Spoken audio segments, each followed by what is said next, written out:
नमस्कार, किरण's किचन में आपका बहुत बहुत स्वागत है। आज हम सिंधी स्पेशल रेसिपी दाल पकवान बनाएंगे फ्रेंड्स। बहुत टेस्टी लगती है और एक बार अगर बना लिया ना तो बार बार ब्रेकफास्ट में भी इसे बनाना पसंद करोगे। तो इसी कटोरी से नापकर आधी कटोरी मैंने चना दाल ली थी, उसे फुला दिया 3-4 घंटे पहले, तो ये पूरा कप भर के तैयार हो गई है। और 2 टेबल स्पून ही मैंने मूंग दाल भी ली है, वो भी छिलके वाली, इसे भी भिगा दिया था। तो दोनों को मैंने अलग अलग भिगा लिया था ताकि आपको अच्छे से बता पाऊं। अब इन दोनों को कुकर में ट्रांसफर कर लेते हैं। दोनों दाल को मैंने कुकर में डाल लिया है। अब जिस कटोरी से मैंने आधा कटोरी दाल नाप के लिया था ना फ्रेंड्स, उसी से 1 कप में पानी डाल देंगे, क्योंकि ये जो हमारी दाल होती है ना थोड़ी सी गाढ़ी होती है और ये अच्छे से पानी से सोख चुकी है और इस तरह से बिल्कुल ये कट रही है, तो हमें इसमें ज्यादा पानी डालने की बिल्कुल भी जरूरत नहीं है। आधा चम्मच हल्दी डाल देंगे और आधा चम्मच इसमें हम नमक डाल देंगे। बस 2 चीजें ही हम इसमें डाल रहे हैं। अब कुकर का ढक्कन लगाकर 2 सीटी हम हाई फ्लेम पर लेंगे और 2-3 मिनट के लिए हम इसे धीमी आंच पर अच्छे से कुक होने देंगे। दाल की सीटी आती है तब तक हम पकवान बनाने की तैयारी कर लेते हैं। तो 1 कप मैंने गेहूं का आटा लिया है फ्रेंड्स। वैसे तो इसे मैदे से बनाया जाता है, लेकिन अगर हम घर में बना रहे हैं तो मैदे का इस्तेमाल हम कम भी कर सकते हैं। तो 1 कप गेहूं का आटा और आधा कप मैंने मैदा लिया है। आप चाहें तो इसे पूरी तरह से गेहूं के आटे से भी बना सकते हैं या पूरी तरह से मैदे से भी बना सकते हैं, और मार्केट में तो मैदे के ही मिलते हैं। और आधा कप ही मैं इसमें सूजी डाल रही हूँ ताकि हमारे जो पकवान है बहुत बढ़िया क्रिस्पी बन के तैयार होंगे। आधा चम्मच हम नमक डाल देंगे। आधा चम्मच ही मैंने अजवाइन ली है, इसे हम हाथ से अच्छे से क्रश करके डाल देंगे। इससे इसका टेस्ट बहुत बढ़िया आता है। तो हमेशा अजवाइन को हाथ से थोड़ा सा मसल कर ही डालें। आधा चम्मच हम जीरा भी ले लेंगे, इसे भी हम थोड़ा सा हाथ से मसल लेंगे, इसे भी डाल देंगे। और 2 टेबल स्पून हम इसमें ऑयल डाल देंगे। इससे ये बिल्कुल बढ़िया खस्ते करारे बन के तैयार होंगे। अब सारी चीजों को अच्छे से हाथ से हम मिक्स कर लेंगे ताकि सारी चीजें आपस में अच्छे से मिल जाए। ऐसे हाथ से मसल मसल कर और सारी चीजों को मिक्स कर लेंगे। अब इसकी मुट्ठी बांधकर हम देख लेते हैं। देखिए इस तरह से अगर ये बंध रहा है मतलब हमारा मोयन बिल्कुल परफेक्ट है। अब थोड़ा थोड़ा हम पानी डालेंगे और आटे को गूंथ के रख लेंगे। हमें थोड़ा सा सख्त जैसा पूड़ी का आटा होता है ना, वैसा ही इसे गूंथ के तैयार करना है। तो बस थोड़ा थोड़ा पानी डालते जाएंगे, उसे गूंथ के तैयार करते हैं। आटे को हमने सख्त गूंथ के तैयार कर लिया है। अब इसे हम ढककर 10 मिनट के लिए सेट होने के लिए रख देते हैं। तब तक हमारी दाल की भी सीटी आ जाएगी।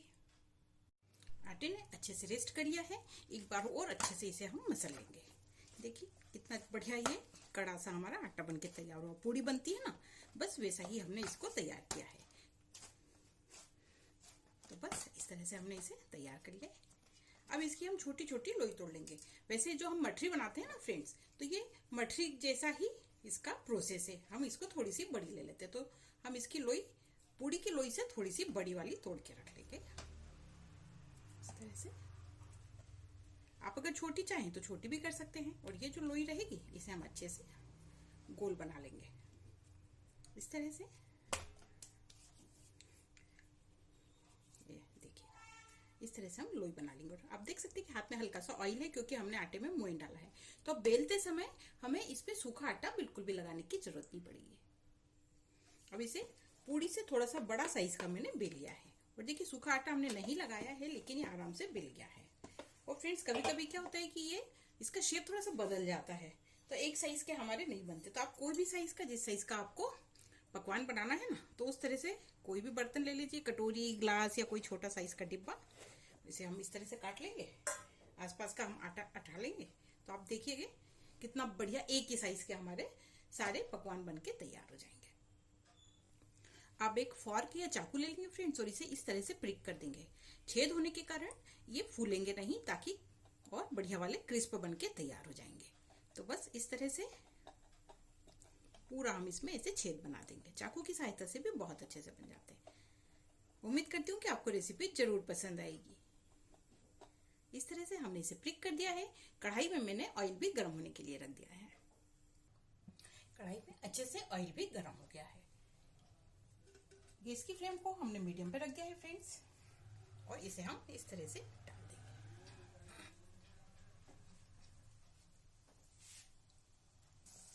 इस तरह से इसे अच्छे से उलट पुलट के हम गोल्डन ब्राउन होने तक बढ़िया वाला क्रिस्प बना के तैयार कर लेंगे। देखिएगा, उलट पुलट कर हमने बढ़िया क्रिस्प होने तक इसे फ्राई कर लिया है। देखिए कितना बढ़ा हमारा मस्त वाला पकवान बनके तैयार हो गया। फ्रेंड्स, आप जितना पतला बेलेंगे ना उतना बढ़िया क्रिस्पी बनके तैयार होगा। इसे मैं निकाल लेती हूँ। इतनी देर में मैंने दूसरा वाला भी पकवान बना के तैयार कर लिया था। इसे डाल देंगे और इसे भी बढ़िया क्रिस्प होने तक फ्राई करेंगे। देखिएगा, ये दूसरा पकवान भी हमारा बनके तैयार हो गया। एकदम कड़क बने हैं फ्रेंड्स, क्योंकि हमने बहुत पतला इसे बेला है। और आप देख सकते हैं कि इसका कलर भी कितना सुंदर वाला गोल्डन ब्राउन कलर तैयार हुआ है। ऐसे ही सारे पकवान में बना के तैयार कर लेती हूँ। मैंने सारे पकवान फ्राई करके रख लिए। देखिएगा फ्रेंड्स, कितने बढ़िया दिख रहे हैं और कितने सारे बने हैं। तो अगर आपने अभी तक ये रेसिपी ट्राई नहीं की तो मैं आपको सजेस्ट करूंगी आप एक बार इसे जरूर बनाइए, और बहुत सारी मात्रा में बनाइए, क्योंकि जितनी भी बनती है ना तो कम ही लगती है। और बच्चे तो ये बनाते बनाते ही पकवान ले जाके खाने लगे, क्योंकि मठरी जैसा ही टेस्ट आ रहा है, बिल्कुल कुरकुरा और मजेदार लग रहा है ना, बहुत ही बढ़िया। मैं आपको इसलिए पास से बताती हूँ। बहुत सारे हमारे पकवान बनके तैयार हुए। कुकर की भी स्टीम खत्म हो गई है, अब हम उसे भी खोल लेते हैं।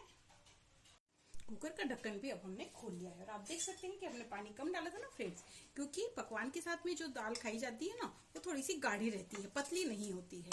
और हल्की सी हमने जो मूंग दाल डाल दी है ना तो उससे इसका टेक्सचर बहुत बढ़िया आ रहा है। तो अभी चम्मच से थोड़ा सा इसे हम मैश कर लेंगे, ताकि ये बिल्कुल हल्का सा जो पानी है ना वो पानी के साथ में ना दिखे, और इसका गाढ़ा गाढ़ा बिल्कुल बढ़िया सा दाल का फ्लेवर लगे। बस 2 मिनट में चम्मच से ही आराम से हो रहे हैं। इसे दबा लेंगे। देखिएगा, चम्मच से ही थोड़ा सा दबाने से हमारी दाल कितनी बढ़िया हो गई, और ये एक जैसी दिख रही है। इसमें हमें ऐसा नहीं लग रहा है कि पानी अलग से बह रहा है।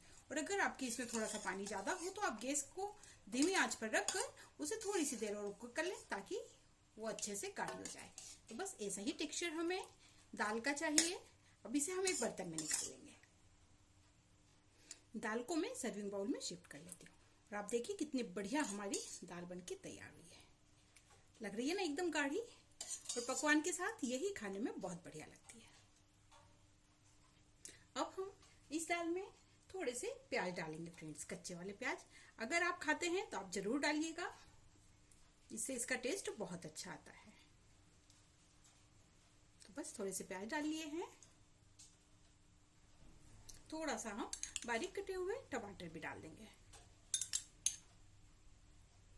इससे ये दिखने में भी बहुत टेस्टी दिख रही है, और खाने में तो आप खुद ही समझ सकते हैं कि कितनी बढ़िया हमारी दाल बनके तैयार हो रही है। थोड़ा सा काली मिर्च पाउडर स्प्रिंकल कर देंगे। ये सारे मसाले हैं, ये हमारी दाल को बहुत टेस्टी बनाएंगे। थोड़ा सा चाट मसाला भी स्प्रिंकल करेंगे।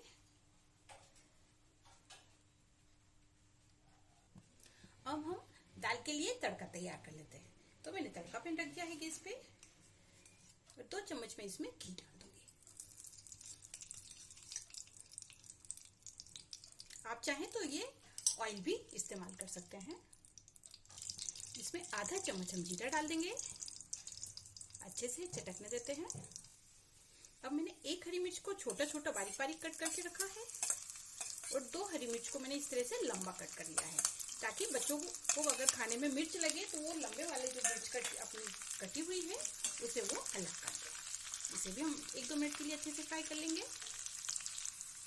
मिर्च भी अच्छे से फ्राई हो गई फ्रेंड्स। अब गैस की फ्लेम को हम ऑफ कर देंगे, क्योंकि घी बहुत अच्छे से गर्म है। 2 पिंच के करीब इसमें हल्दी पाउडर डालेंगे, आधा चम्मच मिर्च पाउडर डालेंगे। आप मसाले अपने टेस्ट के अकॉर्डिंग ही डाल सकते हैं। 1/3 चम्मच में धनिया पाउडर डाल रही हूँ, 1/3 चम्मच ही गरम मसाला पाउडर। अब सारे मसालों के साथ में भी इसे एक बार अच्छे से हम मिक्स कर लेंगे, ताकि घी में सारे मसाले अच्छे से भुन जाए।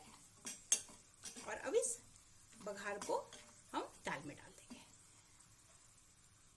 अब एक बार इसे हम अच्छे से मिक्स कर देंगे। इसको ऐसे ही रखा जाता है फ्रेंड्स, बघार के साथ में इसे बॉईल नहीं किया जाता है। थोड़ा सा धनिया पत्ती डाल देंगे तो आप खुद ही देख सकते हैं कि हमारी दाल कितनी बढ़िया बनके तैयार हुई है। लग रही है ना बहुत ज्यादा मजेदार, और एकदम सिंपल से, ज्यादा कोई मेहनत भी नहीं लगी, ना कोई बहुत ज्यादा इंग्रेडिएंट्स की जरूरत पड़ी। तो ये हमारे दाल पकवान बनकर तैयार हो गए और कितने क्रिस्पी बने हैं। मैं आपको इसे तोड़कर भी दिखाती हूँ। देखिए देखिए, एकदम खस्ता बनके तैयार हुए हैं। तो बस प्लेट लगा के आराम से इसे एंजॉय कीजिए। और अगर आपको मेरी रेसिपी अच्छी लगे तो लाइक शेयर जरूर कीजिएगा। और अगर आपने अभी तक मेरी चैनल को सब्सक्राइब नहीं किया है तो इसे सब्सक्राइब जरूर कर लें, ताकि इस तरह की और भी जो नई नई रेसिपी मैं आपके लिए लेकर आऊं उसे आप बहुत अच्छे से एंजॉय कर पाएं। आपसे फिर मुलाकात होगी ऐसी ही एक और मजेदार रेसिपी के साथ। Thank you.